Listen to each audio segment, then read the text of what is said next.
ficaria muito, mas muito surpreso se o Diniz for o técnico do Cruzeiro ao final do Campeonato Estadual. Nossa, mas já o final do Campeonato Estadual? Eu acho. Nem esperar Não é que eu... Nem esperar uma final de estadual para perder e cair.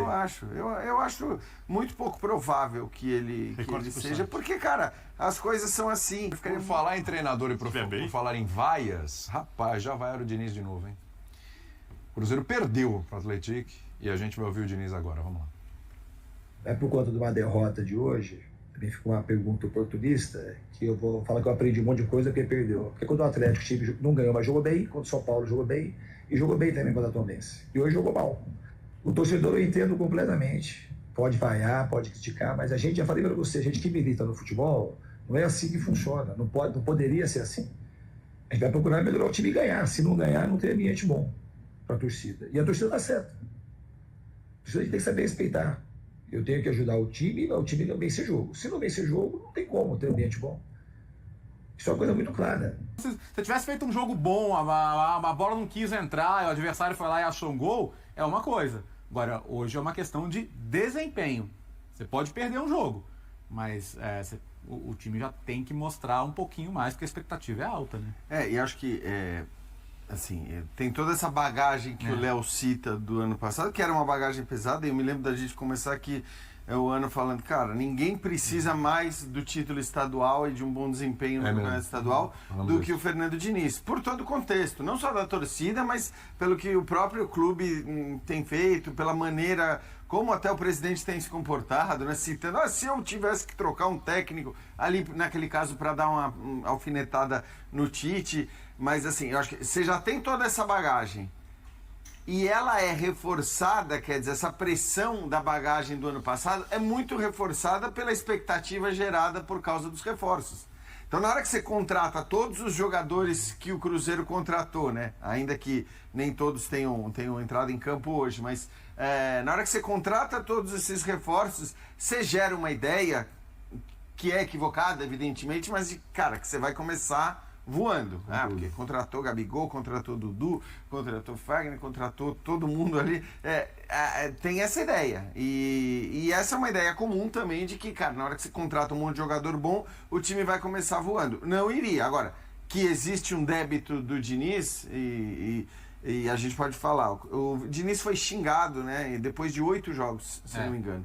Foram 8 jogos para ele começar a ser xingado pela torcida, o que na minha visão era um número um pouco baixo demais para você começar a xingar um treinador e desejar a troca dele. O problema é que dali para frente você não teve absolutamente nada que tenha amenizado a impaciência ou a irritação do torcedor. Eu acho que nem a chegada à final, né, porque não é que foi uma chegada à final da Sul-Americana de maneira contundente e indiscutível, depois a final jogada daquele jeito também muito abaixo. Então, assim, se em 8 jogos era um absurdo você xingar o treinador, na minha visão, claro, você espera que, bom, o cara tá continuando, esse número de jogos tá aumentando e alguma coisinha vai ter que melhorar. E é verdade que não melhorou. Então eu acho que assim, a vida do Diniz é certamente, dentre todos os técnicos de futebol dos grandes clubes brasileiros, para mim é a mais complicada, e eu ficaria muito surpreso,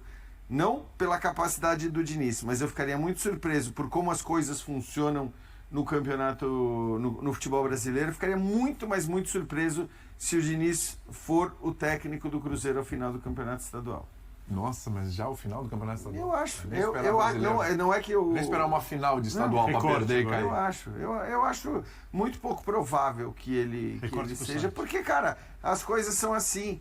E outra, a direção do Cruzeiro me parece uma direção mais suscetível. É uma SAF com características de uma direção tradicional no futebol. É isso. É SAF porque quem tem dinheiro está pondo dele.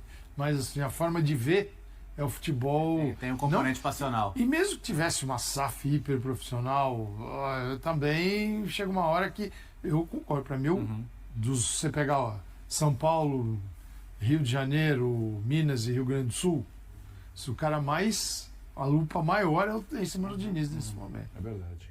O Cruzeiro não teve desempenho. Além do resultado, o Cruzeiro não teve desempenho. Se falar que hoje aqui o Cruzeiro desempenhou bem e só perdeu Porque isso que o Fernando Diniz fala de se analisar só resultado é quando você desempenha bem. Ah, não, o time desempenhou bem e perdeu. O time seguiu desempenhando bem e voltou a perder. É possível, é futebol. Mas não é o que aconteceu com o Cruzeiro hoje aqui diante do Atlético. O Cruzeiro não desempenhou bem e perdeu. O Cruzeiro não criou quase nada. O goleiro do Atlético, acho que nem defesa ele fez, né?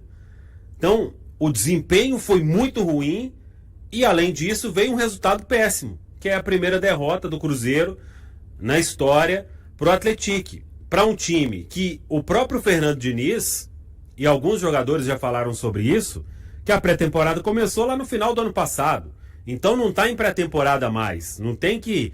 A avaliação não tem que ser ainda estamos em pré-temporada, porque o próprio Fernando Diniz disse que isso aí não é uma pré-temporada.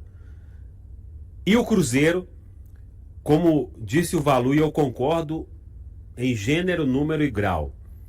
Se o Cruzeiro contratasse 30 jogadores, formasse um time do zero, com as peças que chegaram, o Cruzeiro tinha a obrigação de chegar aqui e fazer um jogo totalmente diferente em relação ao que fez.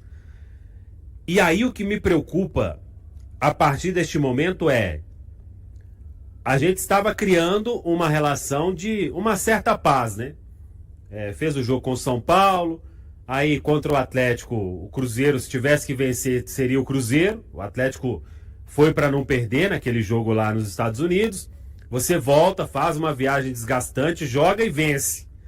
Então, estava se criando ali uma outra atmosfera, né? Que já foi derrubada completamente com essa atuação de hoje e a derrota para o Atlético e justíssimas vaias da arquibancada. E o torcedor voltando a ficar como ele estava no final do ano passado, com xingamentos contra o Fernando Diniz, que a partir de agora volta a ficar pressionado, e é natural, e ele mesmo sabe disso, porque ele não vai ter todo o tempo do mundo para fazer as coisas acontecerem. E mesmo que vá acontecer, o processo ele não pode passar por esses percalços como foi aqui hoje. Você pode perder um jogo para o Atlético? Pode. Mas mostrando algo muito diferente do que foi mostrado. Da base que começou a temporada, o Cruzeiro, ele trouxe 9 jogadores aqui, 9 titulares. Não dá para falar só não teve. O Gabigol, o Matheus Pereira, que é o principal jogador do Cruzeiro, né? Começou o ano fazendo gol diante da equipe do São Paulo. Então a pressão quando vem é por resultado principalmente, porque o Cruzeiro tem que entregar resultado muito melhor. Quando o Fernando Diniz fala sobre determinadas partes do jogo, a gente está vivendo disso desde o ano passado. Não teve um jogo até agora, tirando esse último do Tombense, né? Que a gente vai pegar e falar assim, poxa, isso aí é o que a gente está acostumado a ver do time do Fernando Diniz. Não teve. Não teve. Você tem que ficar fazendo muita força para encontrar esses trechos aí de um pouco do que é o time do Fernando Diniz. Então, você vai chegar aqui hoje e falar, é um time que marcou em cima, que pressionou? Não é.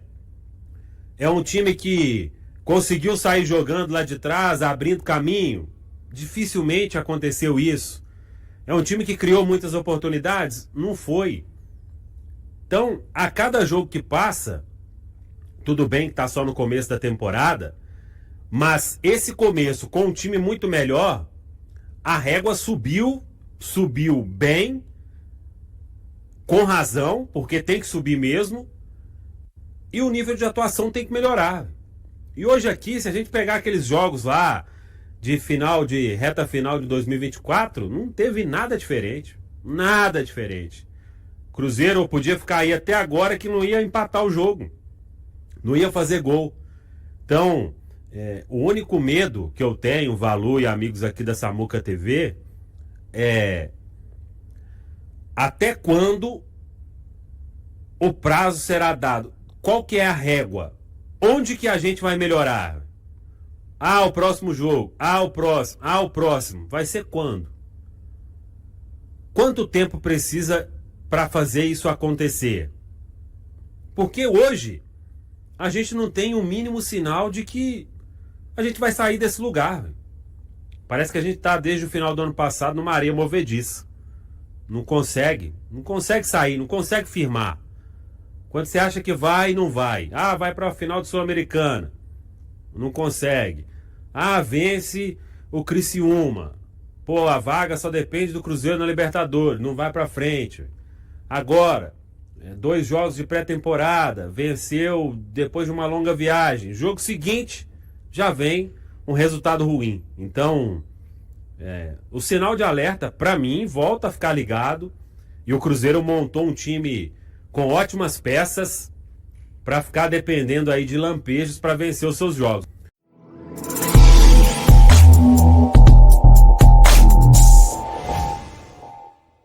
A falha de Cássio em jogo do Cruzeiro contra o Atlético gerou grande repercussão nas redes sociais. Torcedores relembram outros erros do goleiro e pedem a oportunidade para outros atletas da posição. O goleiro, em entrevista, lamentou o ocorrido, mas atribuiu o gol a um lance de azar. A discussão sobre a titularidade de Cássio se intensifica no clube. E aí, galera?